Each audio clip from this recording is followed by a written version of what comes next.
Hi అండి, అందరికీ నమస్కారం. ఈ వీడియోలో మనం జన్మాంతర దరిద్రాలు తొలగిపోయి అష్ట ఐశ్వర్యాలు కలగాలంటే రథసప్తమి రోజు చేయవలసిన దానాలేమిటి, అలాగే రథసప్తమి రోజు పూర్తి పూజా విధానం చేయడానికి వీలు కాని వారు పూజా మందిరంలో సింపుల్ గా పూజ ఎలా చేయాలి, అలాగే ఆ రోజు తప్పకుండా జపించాల్సిన మంత్రం ఏంటో ఇప్పుడు మనం వివరంగా తెలుసుకుందాం.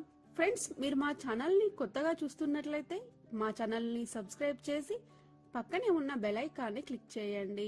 మరిన్ని కొత్త వీడియోస్ మీకు నోటిఫికేషన్ రూపంలో వస్తాయి. మాఘశుద్ధ సప్తమినే రథసప్తమి అనే పేరుతో పిలుస్తారు. సూర్య భగవానుడి పుట్టిన రోజునే రథసప్తమి, సూర్య సప్తమి అనే పేర్లతో పిలుస్తారు. రథసప్తమి రోజు ప్రత్యేకంగా స్నానం చేస్తే జన్మాంతర పాపాలన్నీ కూడా తొలగిపోతాయండి. సూర్యుడికి ఇష్టమైనవి జిల్లేడాకులు, సూర్యుడికి ఇష్టమైనవి రేగుపండ్లు. అందుకే ఈ రథసప్తమి రోజు 7 జిల్లేడు ఆకులు, 7 రేగుపండ్లు శిరస్సు పైన భుజాలపైన ఉంచుకొని తలస్నానం చేయాలి. అయితే రథసప్తమి రోజు పూర్తి పూజ చేయలేని వారు చాలా సింపుల్ గా పూజా మందిరంలో పూజ ఎలా చేయాలి అంటే, తలస్నానం చేసిన తర్వాత సూర్య భగవానుడికి అర్ఘ్యం వదలాలి. తర్వాత పూజా మందిరంలో దీపారాధన చేసిన తర్వాత బెల్లం పొంగలిని నైవేద్యంగా సమర్పించాలి. బెల్లం పొంగలి అంటే సూర్యుడికి చాలా ఇష్టం కాబట్టి ఇంట్లో సూర్య భగవానుడి ఫోటో లేకున్నా కూడా సూర్య భగవానుడి శ్లోకాలని, అలాగే సూర్య భగవానుడిని మనసులో తలుచుకుంటూ పూజా మందిరంలో బెల్లం పొంగలిని నివేదించాలి.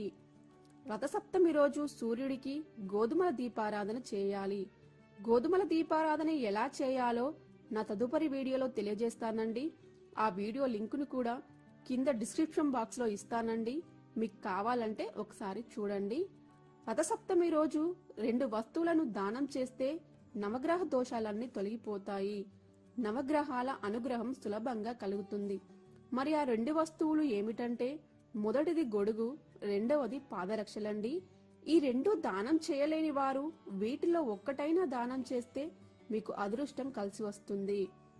అలాగే దగ్గరలో నది ఉన్నవారు రథసప్తమి రోజు ఉదయం ప్రమిదలో దీపాన్ని వెలిగించి ఆ దీపాన్ని తల మీద పెట్టుకొని నది దగ్గరికి తీసుకొని వెళ్లి ఆ దీపాన్ని నదిలో విడిచిపెట్టాలి. ఇలా చేస్తే ఇంట్లో సభ్యులందరికీ జాతక దోషాలన్నీ తొలగిపోతాయి.